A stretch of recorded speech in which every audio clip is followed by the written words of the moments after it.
E aí, para concluirmos o capítulo, conclusão.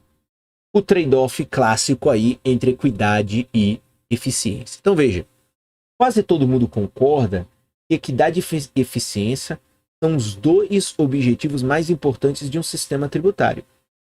Entretanto, frequentemente, esses dois objetivos entram em conflito, principalmente quando a equidade é julgada pela progressividade do sistema tributário. Em geral, as pessoas discordam a respeito da política tributária porque atribuem importância diferente a esses dois objetivos. E aí fica o trade-off. O que é mais importante? É de fato a gente ter um sistema mais equitativo e com um pouco de ineficiência, ou ser mais eficiente e um pouco desigual? Então, o detalhe é o peso desses dois elementos dentro de uma concepção de um sistema tributário. Se você quer mais equidade e um pouco menos eficiência, ou se você quer mais eficiência ou menos equidade. Então, esses dois pesos na balança tributária é que geram os conflitos e as discussões em torno dessa temática. Então, o que torna a temática complexa é justamente o debate em torno, sobretudo, das questões conceituais. Então, por exemplo, um cara de direita, a análise dele sobre eficiência é uma, e sobre equidade é uma. E o cara mais de esquerda ou um cara de centro pode ter uma outra noção, uma outra concepção do que é equidade e do que é eficiência. Então, inclusive a definição conceitual para se ter um ponto de partida é também o que gera um grande nível de complexidade em torno dessa temática. Então, a história recente da política tributária mostra que os líderes políticos diferem em suas opiniões a respeito de equidade e eficiência.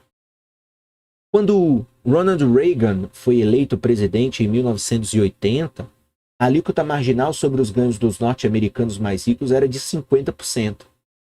A alíquota marginal sobre a renda de juros era de 70%.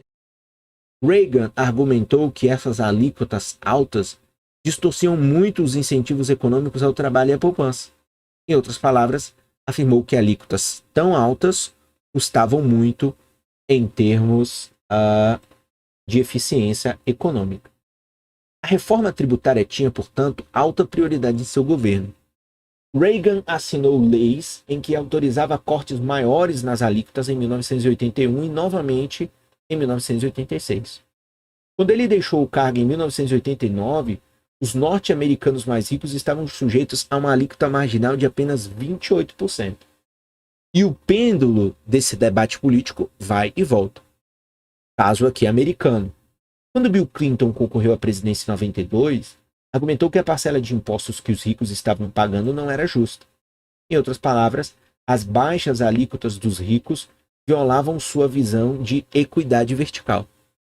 Em 93, o presidente Clinton assinou um projeto de lei que aumentava a alíquota dos norte-americanos mais ricos para cerca de 40%. Quando George W. Bush concorreu à presidência, repetiu muitos temas de Reagan e, como presidente, reverteu parte do aumento de impostos que Bill Clinton promovera, reduzindo a taxa mais alta para 35%.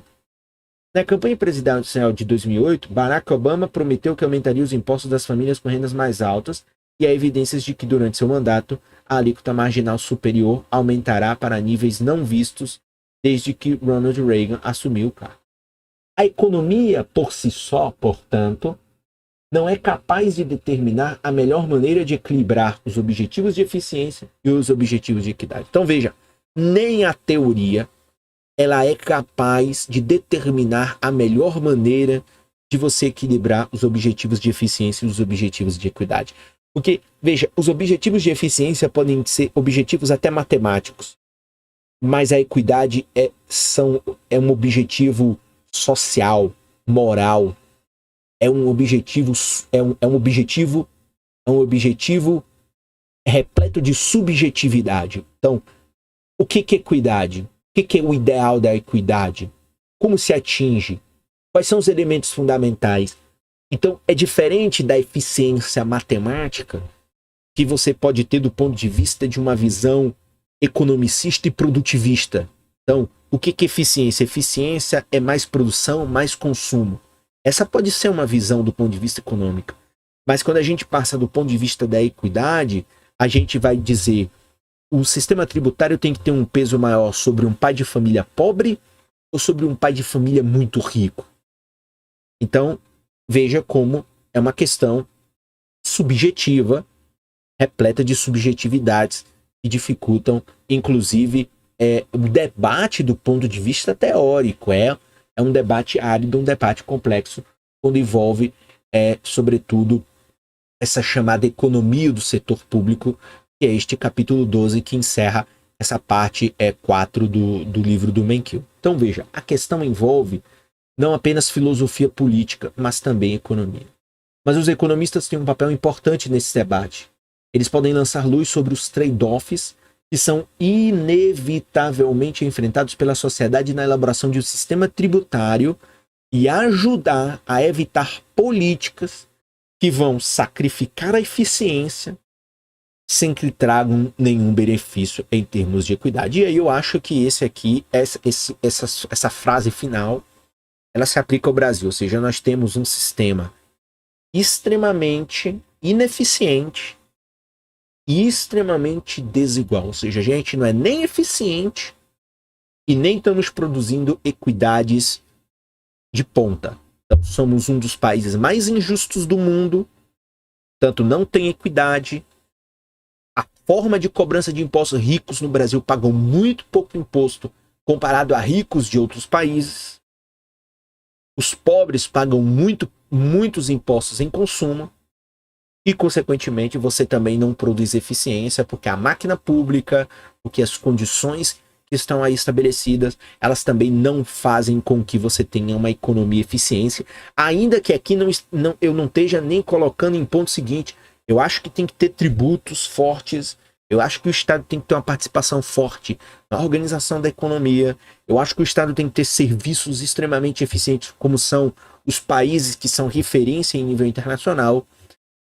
Mas veja, eu não posso ter um sistema totalmente imoral, totalmente injusto, tributariamente ineficiente, que produz uma economia ineficiente, uma sociedade cheia de conflitos.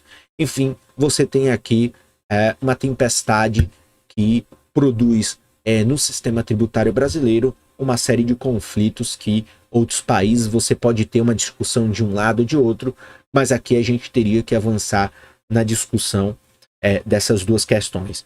O que é um sistema tributário eficiente e o que é um sistema tributário que apresente equidade para a sociedade em que ela se aplica. Aqui o final, mais uma vez, o Menkil traz